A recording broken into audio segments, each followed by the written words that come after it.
avajananti mam modhaha manushim tanumasritam param bhavamajananto mama bhuta maheswaram.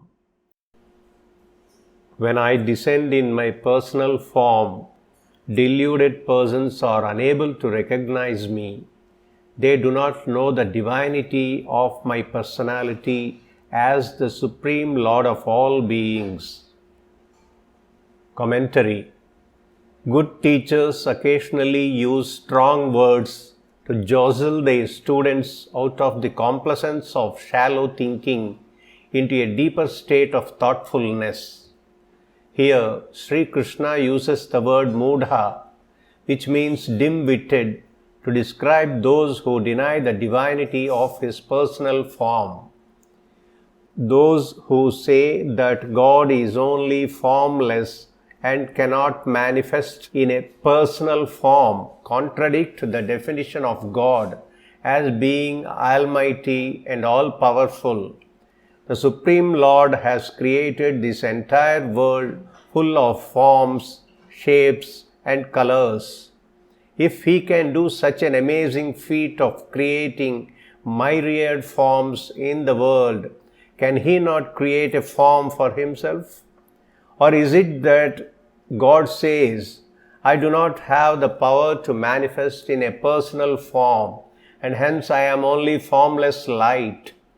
To say that He cannot possess a personal form makes Him incomplete. We tiny souls also possess forms. If one holds that God cannot possess a form, then the corollary is that He has even less power than us human beings. For God to be perfect and complete, He must have both attributes to His personality, a personal aspect and a formless aspect. The Vedic scriptures state the following statements. I had the vision of God as a boy who is never annihilated and who appeared in a family of cowherds. The Lord, wearing a garland of forest flowers, plays his flute and chantingly forming the Mauna Mudra with his hands.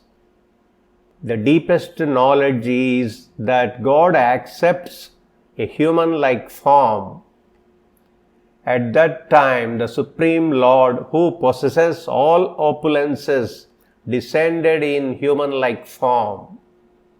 In this verse, Brahma prays to Sri Krishna, I worshipped Lord Krishna, whose form is eternal, all-knowing and blissful. He is without beginning and end, and He is the cause of all causes. However, in regard to the personal form of God, we must keep in mind that it is a divine form, which means it is devoid of all the defects found in material forms. The form of God is Sat Chit Anand. It is eternal, full of knowledge and constituted of divine bliss. In this verse, Lord Brahma prays to Sri Krishna, O Lord, your body is not made of Pancha Mahabhuta, the 5 great elements. It is divine, and you have descended in this form by your own free will to bestow your grace upon souls like myself. In chapter 4 of the Bhagavad Gita, Sri Krishna stated, Although I am unborn, the Lord of all living entities, and have an imperishable nature, yet I appear in this world by virtue of Yoga Maya, my divine power. This means that not only does God possess a form, but He also descends in the world as an avatar. Since we souls have been taking births in the world from time immemorial, it is plausible that we were present in the human form on the earth when a previous descension of God was present on the earth. It is even possible that we saw the descension. However, the limitation was that God's form was divine and we possessed material eyes. So when we saw Him with our eyes, we were unable to recognize the divinity of His personality.